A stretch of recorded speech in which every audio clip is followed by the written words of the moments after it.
И я хочу познакомить вас с бизнес-вумен Натальей Андакуловой, которая имеет здесь собственную арт-галерею, и она расскажет о своем бизнесе и как она здесь начинала его, собственно, вести. Наталья, здравствуйте. Расскажите о себе, как вы начинали бизнес в Дубае. Я искусствовед, галерист, и мы находимся в самом центре Дубая. Это финансовый центр, который является свободной экономической зоной и которая находится под юрисдикцией Великобритании. То есть здесь английское право, правильно? Абсолютно Законы верно. шариата здесь не работают.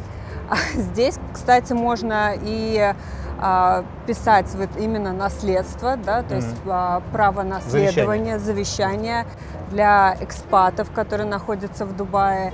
И, как я сказала, что здесь как раз действует юрисдикция Великобритании. Да. Наша галерея занимается искусством Средней Азии, и поэтому у нас и есть определенная ниша, которую мы выбрали и по которой мы идем. Мы продвигаем искусство Центральной Азии, и как бы мы одни единственные, поэтому это выделяет нас на фоне других галерей. Скажите, когда вы открывали компанию, вы на какой визе проживали здесь постоянно? И сейчас на какой визе находитесь? Я приехала в Дубай, я находилась на инвесторской визе, так как у меня была недвижимость.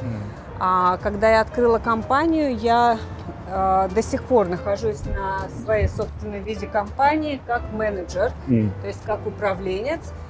Это виза на 3 года, которая позволяет здесь жить, быть резидентом и иметь все права, которыми пользуются резиденты. И эта виза также позволяет более комфортнее брать кредиты, либо бизнес-кредит, либо кредит на квартиры. То есть правильно ли я понимаю, что в вашем случае рабочая виза от работодателя, она выгоднее, чем инвесторская виза? Да, когда человек владеет собственным бизнесом, он считается более рискованным, нежели человеком, работающим на какую-то стабильную зарплату. То есть для банковской системы это так. Скажите, а почему вот, я так понимаю, вы из Средней Азии? Я родилась в Самарканде, да, но я с Узбекистана. Узбекистана. Да. А почему именно Дубай? Почему выбрали именно эту локацию? И 8 лет это уже такой немаленький срок, да? Потому что Дубай находится не так далеко от Узбекистана, и здесь достаточно большое количество экспатов, которые очень любят искусство. И это место, когда дало такую возможность легче открыть бизнес, и люди ценят искусство и покупают искусство, поэтому я решила открыть галерею именно здесь. Ну, в общем, покупательская способность, вероятно, выше, да? Да. Я приглашаю в Андакулову галерею и расскажу о концепте галереи. Она была открыта в 2012 году, уже 8 лет назад, и галерея имеет фокус на искусство Центральной Азии. То есть это 5 стран, мы такое даже название придумали, Пентастан. Это Казахстан, Узбекистан, Таджикистан, Киргизия и Афганистан. То есть у галереи есть 3 направления. Это первое, это основные продажи картин, это прямые продажи.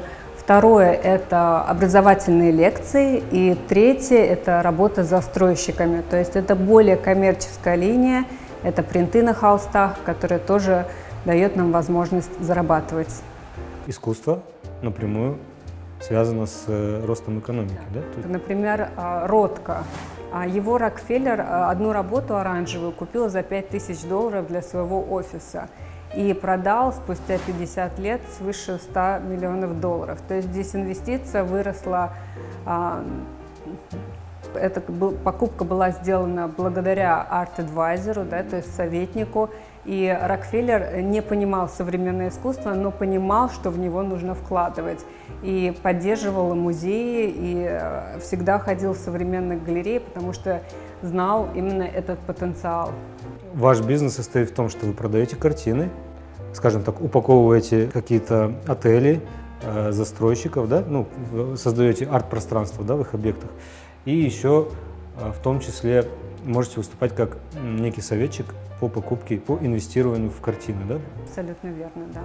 И по образованию, непосредственно по истории искусств, потому что когда мы покупаем, когда у нас появляется приверженность. Так, например, крупные бренды, как Cartier, Breguet, Louis Vuitton, когда вы видите этот маркетинг везде, да, и вы знаете историю, тогда у вас появляется приверженность, и тогда происходит покупка.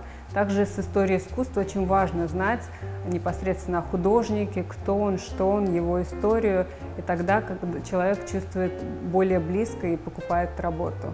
Наталья, очень интересно. Скажите, вот это YouTube, и зрители в YouTube, они любят какие-то данные, цифры. Вот назовите, пожалуйста, какой-то пример из вашей практики, да, какого-то художника, который достиг определенных успехов, достиг каких-то больших цифр. Да. Мы работаем с художником Тимур Давац, который находится сейчас в Лондоне. Он учился в Узбекистане. Он закончил школу Бенькова, но когда он уехал в Лондон, он окончил Королевскую академию и был первым русскоговорящим художником, который закончил успешно Королевскую академию и начал работать именно с галереями в Лондоне. И мы с ним сотрудничаем уже достаточно много лет. И могу сказать, что если 15 лет назад его картины стоили в пределах $2000, то сейчас они выросли порядка $50 000 на сегодняшний момент.